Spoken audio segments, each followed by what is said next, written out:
نحمده ونصلي على رسوله الكريم أما بعد فأعوذ بالله من الشيطان الرجيم بسم الله الرحمن الرحيم. This is Dawaiullah Masimuddin. Today's topic is social injustice, destroyer of nations. Now read Surah Fajr first. This is from Surah Fajr, starting from Surah Ayah 6 and on to 20, Ayah 20. So I'll read the surah first. أعوذ بالله من الشيطان الرجيم بسم الله الرحمن الرحيم.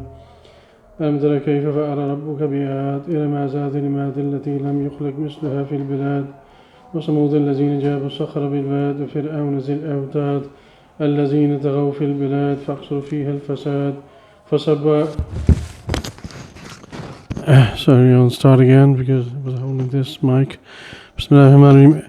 ألم تر كيف فعل ربك بعاد إرم ذات العماد التي لم يخلق مثلها في البلاد وثمود الذين جابوا الصخر بالواد وفرعون ذي الأوتاد الذين طغوا في البلاد فأكثروا فيها الفساد فصب عليهم ربك سوط عذاب إن ربك لبالمرصاد فأما الإنسان إذا ما ابتلاه ربه فأكرمه ونعمه فيقول ربي أكرمن وأما إذا ما ابتلاه فقدر عليه رزقه فيقول ربي أهانن كلا بل لا تكرمون اليتيم ولا تحاضون على طعام المسكين وتأكلون التراث أكلا لما وتحبون المال حبا جمعا. Read the translation. But man, when his Lord tries him and honors him and bestows favor on him, he says, my Lord has honored me.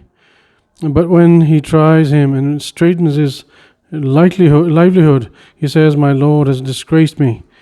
Not so, but you do not honor the orphan, and you urge not one another to feed the poor, and devour the heritage of other greedily, and you love wealth exceedingly.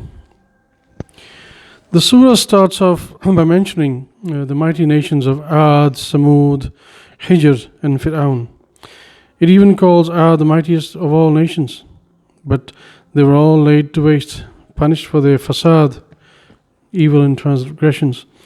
And then Allah subhanahu wa ta'ala mentions the main cause of destruction, which is social and economic injustice, where an honor of a person becomes directly proportional to the wealth he has, where respect is accorded to a person only if he has a large following or strong familial connections.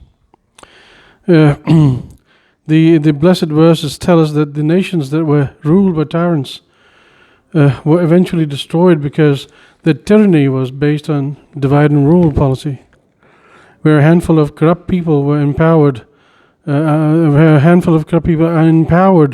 rule over a weak majority by employing various tools that fall under the title of fasad.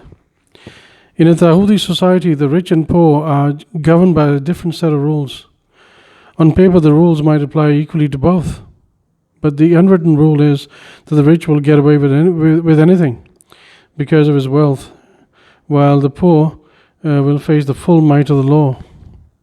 The rich is a respected member of the society, respected out of fear, whilst the poor, however honourable, is not accorded respect and honor that is rightly his due. The Holy Prophet ﷺ is reported to have said that the previous nations were destroyed because of unequal application of law. The orphan too is left to fend for himself. He has no big brother to take care of him. The motherly state is also dead, like his real parents. The ayah talks about orphans, and an orphan is also a person, technically speaking, who is on his own in society. He has no tribal cover or clan backing to turn to in times of need, in times of hardship. The state's role is that of a stepmother. In such a tyrannical society, the large segment of people are then at the mercy of a small clique of corrupt and powerful lot who enjoy the best things of life has to offer at the expense of these marginalized, disenfranchised and manipulated weaker segments who are otherwise in majority, but with hands tied behind their backs.